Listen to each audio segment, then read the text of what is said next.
Hello friends, एक बार फिर आपके सामने एक नई प्रेजेंटेशन लेके हाजिर हैं।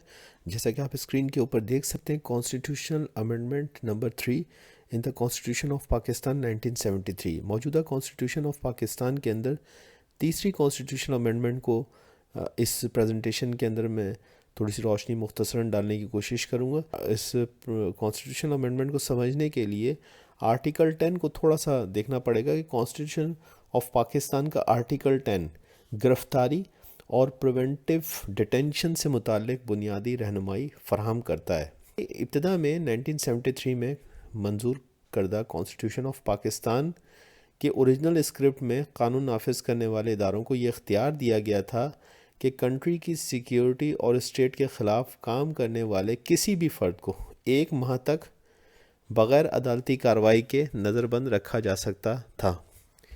मगर थर्ड कॉन्स्टिट्यूशन अमेंडमेंट के ज़रिए से बग़ैर अदालती कार्रवाई के नज़रबंदी यानी प्रिवेंटिव डिटेंशन की मुद्दत को बढ़ाकर 3 माह तक कर दिया गया। प्रिवेंटिव डिटेंशन का मतलब है कि किसी ऐसे शख्स को नामालूम मकाम पर रखना जो रियासत पाकिस्तान के ख़िलाफ़ सरगर्मियों में मुलव्वस हो। थर्ड कॉन्स्टिट्यूशन अमेंडमेंट में आर्टिकल 10 और आर्टिकल 232 को अमेंड किया गया, जिसमें प्रिवेंटिव डिटेंशन की मुद्दत को बढ़ा दिया गया था। तीसरी आइनी तरमीम का निफाज यानी कि उसका प्रोमलगेशन 18 फरवरी 1975 को हुआ।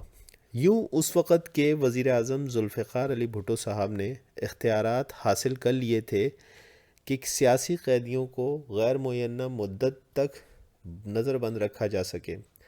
इसी तरमीम के ज़रिए सदर के एमरजेंसी लगाने के इख्तियार को भी 6 माह से बढ़ाकर गैर मुयन्ना मुद्दत तक के लिए कर दिया गया। यानी कि अब इस तरमीम के बाद सदर मुमलिकत जो हैं वो एमरजेंसी नाफिज कर सकते थे और वो उसका दौरानिया जितना चाहें वो रख सकते थे। इसी तरमीम के ज़रिए से हिरासत में लिए गए अफराद के हुकूक़ को कम करके हुकूमत के इख्तियारात को बढ़ा दिया गया था। तो ये टोटल जो है ये मैंने आपके सामने इस पूरी की पूरी प्रेजेंटेशन को रखा। आई होप कि आपके लिए क्लास बेनिफिशियल रहेगी। Thank you very much.